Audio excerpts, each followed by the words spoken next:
सरकार को विदा करो। और इधर आ जाइए, न मंच देने आइए, तनिषो विदा करो। एमडीएम का निजीकरण करने की मोदी सरकार की साजिश मुर्दाबाद। एमडीएम बचाओ, रसोइया बचाओ। एमडीएम बचाओ, रसोइया बचाओ। इनकलाब जिंदाबाद। भीख नहीं अधिकार चाहिए, 10,000 मांगे चाहिए। भीख नहीं अधिकार चाहिए, भीख नहीं अधिकार चाहिए। इनकलाब जिंदाबाद। एमडीएम बचाओ, रसोइया बचाओ। एमडीएम का निजीकरण नहीं चलेगा। एमडीएम से एनजीओ को बाहर करो। साथियों, 7 मिनट में अपनी नेता आप लोगों के बीच अपनी बात रख करके गए हैं। 2-3 प्रमुख बातें हैं जो मैं आपको कहना चाहता हूं। आप अपनी मांग से अवगत हैं और हमारे कई माले के विधायक महानंद जी, रामबली सिंह यादव जी, अमरजीत कुशवाहा जी, सुदामा प्रसाद जी, गोपाल रविदास जी, ये सभी लोग आपको संबोधित करके गए। और हमारे तमाम विधायक, आज हमारे पास हमारी पार्टी के माले के 12 विधायक हैं। एक विधायक जो दलित जाति से आते थे, नौजवान युवा विधायक, जिनको सामंती ताकतों का शिकार होना पड़ा और एक झूठे मुकदमे में उनको आजीवन कारावास आज से 5-6 दिन पहले दे दिया गया। पूरी साजिश के तहत जिस मामले में उनका कोई लेना देना नहीं था, उस मामले में, उस केस में उनको फंसा करके, और वो देख रहे हैं कि माले के विधायक जो विधानसभा में भी और सड़क पर भी आकर के बिहार के दलित गुरबा, गरीब गुरबा लोगों की, महिलाओं की आवाज उठाते हैं और हमारा भंडाफोड़ करते हैं। हमारी जितनी भी चालाकी है, उस चालाकी का भंडाफोड़ करके सरकार के खिलाफ लोगों को एकजुट करते हैं। और उन विधायकों में सबसे तेज युवा विधायक हमारे मनोज मंजिल थे, जो जमीन का सवाल, गरीबों की झोपड़ी बचाने का सवाल, नल जल का सवाल, पेयजल का सवाल, और जब कोरोना हुआ तो कोरोना में सबसे ज्यादा अगर बिहार में किसी ने मरीज को उठा करके अस्पताल में पहुंचाने का, कंधे पर लाद करके अस्पताल में पहुंचाने का काम किया, तो हमारे मनोज मंजिल थे, जो भोजपुर के अज्ञाओं से जीते थे। बहुत सारे वोटों से जीतने वाले, बहुत अधिक वोटों से जीतने वाले मनोज मंजिल थे। वहां की सामंती शक्तियां चिढ़ गई। वही शक्तियां जो भारतीय जनता पार्टी जिनको संरक्षण देती है।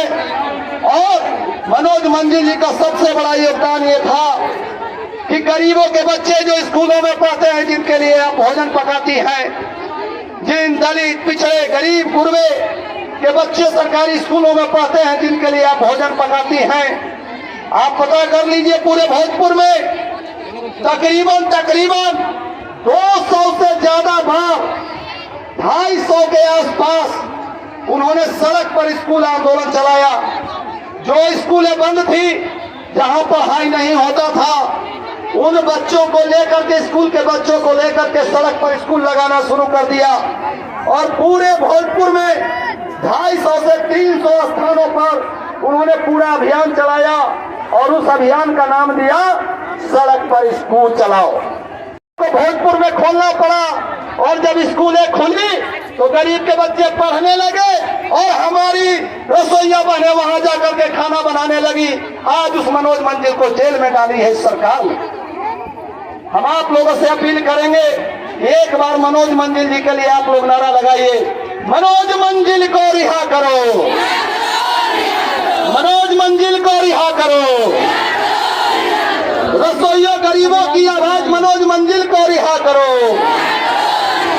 भाजपाई साजिश नहीं चलेगी, भाजपाइयों की सामंती साजिश नहीं चलेगी। इनकलाब जिंदाबाद। रसोइयों की आवाज मनोज मंजिल को रिहा करो, हमारे 23 साथियों को रिहा करो। गरीबों की आवाज उठाने वाले मनोज मंजिल और उनके जैसे 23 लोगों पर साजिशाना मुकदमा वापस लो। साथियों, आप सब जानते हैं, हमारे पूर्व के वक्ता साथियों ने कहा 1650 रुपया, ये पैसा कब और कैसे मिलता था? जब देश आजाद नहीं था, जब देश में जमींदारी प्रथा थी और बड़े लोगों का, हाकिम लोगों का जमाना था। बड़े जोत वाले 50 बीघा 100 बीघा जो जोतते थे गांव में, हम लोगों को पचपौनिया कहा जाता है ना। खाना बनाने वाले लोगों को गांव में पचपौनिया कहा जाता है।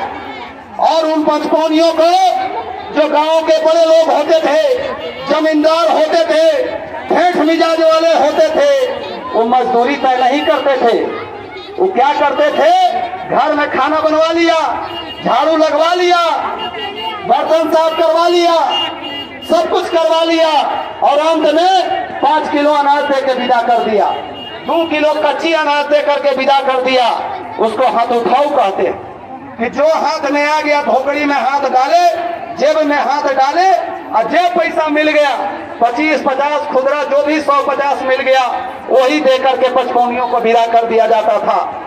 आज यही काम भारत की मोदी सरकार और बिहार की नीतीश सरकार कर रही है और इस सरकार को पलट के रख देना है, ये बात हम कहना चाहते हैं। ये जो जमींदारी प्रथा है, ये जो सामंतीगिरी है, ये जो दादागिरी है, ये दादागिरी नहीं चलने दिया जाएगा। देश में अगर संविधान है, कानून है, तो वो रसोइयों के लिए भी लागू होना चाहिए, वो संविधान हमारे लिए भी लागू होना चाहिए। हम आदमी हैं, हम जानवर नहीं। हम आदमी हैं, जानवर नहीं है। आप जिस तरीके से जानवरों को खुला छोड़ देते हैं, जिस तरह से उनके गले में घंटी बांध के छोड़ देते हैं, जिस तरीके से उनको खेतों में चरने के लिए छोड़ देते हैं, आज बिहार के और पूरे देश के, बिहार में 2,30,000 विद्यालय रसोईया है। पूरे हिंदुस्तान के अंदर आशा आंगनवाड़ी रसोईया ममता को मिला दीजिए तो 1 करोड़ से ज्यादा की संख्या है। कितनी है? 1.25 करोड़ से ऊपर की संख्या है। 1.25 करोड़ लोगों पर 5-5 लोगों को जोड़ लीजिए, ये कितनी संख्या हो जाती है? तकरीबन 7-8 करोड़ 10 करोड़ के आसपास लोग हो जाते हैं, जो सीधे सरकार के फैसले पर निर्भर है। हमारे साथ क्या किया जा रहा है? हमको दया का पात्र बना के रख दिया गया है, हमको भीख मंगे का पात्र बना के रख दिया गया है। हमको कहा जा रहा है कि दे देंगे, कर देंगे, हो जाएगा, लेकिन पूंजीपतियों का काम तुरंत किया जा रहा है। अभी एक पत्रकार आकर के हमारे नेता से पूछ रही थी, महिला पत्रकार थी, कि भाई बताइए, आप तो आए हैं नीतीश सरकार से मांगने, तो मोदी जी को विदा करने की बात काहे कह रहे हैं? तो आप लोग भी समझ लीजिए। और हम हमारे नेता से कह रही थी कि मोदी जी गारंटी दे रहे हैं। क्या दे रहे हैं? गारंटी। तो कोई सामान आप लेने जानते हैं तो गारंटी खोजते हैं ना भाई, खोजते हैं कि नहीं खोजते हैं? तो गारंटी के वो कागज आता है, क्या आता है? Guarantee paper. तो मोदी जी गारंटी पेपर नहीं दे रहे हैं, मोदी जी गारंटी पेपर नहीं दे रहे हैं, मुंह से गारंटी दे रहे हैं। तो मुंह के गारंटी के वैल्यू है? मुंह के गारंटी के कोई वैल्यू नहीं है। अगर मोदी जी को गारंटी देना है तो 10 साल में 1 रुपया क्यों नहीं बढ़ाया, पहले इसका जवाब दो। और ये भारत सरकार का स्कीम है। रसोईया विद्यालय में खाना बनाने का काम ये भारत सरकार ने शुरू किया। सुप्रीम कोर्ट के आदेश से शुरू हुआ और सुप्रीम कोर्ट ने कहा 2005 में कहा, कब कहा? 1995 और 2005 में कहा कि जो भी भारत सरकार स्कूलों के अंदर खाना बनाने की व्यवस्था करे, और हमारी मांग है विद्यालय रसोईया संघ की, आधुनिक किचन बनाओ। क्या बनाओ? आधुनिक किचन बनाओ। आधुनिक किचन में सारा साजो सामान एक जगह रहेगा, हम खाना बनाएंगे। और सुप्रीम कोर्ट ने कहा कि स्कूल में जो बच्चे पढ़ने जाते हैं उनको ताजा और पोषक भोजन मिलना चाहिए। क्या मिलना चाहिए? ताजा और पोषक भोजन मिलना चाहिए। तो एनजीओ वाला जो दूर से खाना बना करके टिफिन में बंद करके लाएगा, तो जो 2 घंटा 4 घंटा पहले बनेगा वो कैसे ताजा रह जाएगा, वो कैसे पोषक रह जाएगा। तो इसलिए अगर बिहार की सरकार एमडीएम योजना को एनजीओ से जोड़ रही है तो सुप्रीम कोर्ट के आदेश का अवहेलना कर रही है। और हम ये बात कहना चाहते हैं कि सुप्रीम कोर्ट के आदेश को आपने जिस तरीके से ठेंगा दिखाया है बिहार के अंदर, सचेत हो जाइए नीतीश बाबू। ये भारत सरकार की योजना है और भारत सरकार से हमारी मांग है। और नीतीश कुमार से भी हम लोगों ने, जो पुराने पहले वाले शिक्षा मंत्री थे चंद्रशेखर जी, हम सरोजी शास्त्री जी जाकर के मिले थे और हम लोगों ने कहा कि आप एक चिट्ठी बना करके भारत सरकार को भेजिए, भारत सरकार को एक चिट्ठी बना करके भेजिए कि भारत सरकार 10,000 रुपया दे और बिहार सरकार उसमें 6,000 रुपया दे। तो टोटल 16-18-20,000 रुपया हमको मिले। ये जो भीख मंगाई वाला जो 1650 रुपया है, हमको भीख और दया नहीं चाहिए। हमको क्या नहीं चाहिए? हम भीख नहीं चाहते हैं, हम किसी की दया भी नहीं चाहते हैं, हम किसी का रहम भी नहीं चाहते हैं। हम क्या चाहते हैं? बिहार की 2,30,000 रसोइया दया और भीख की पात्र नहीं है। बिहार की 2,30,000 रसोइया अधिकार चाहती है। हमारा अधिकार दीजिए, हमारा मेहनत करना दीजिए।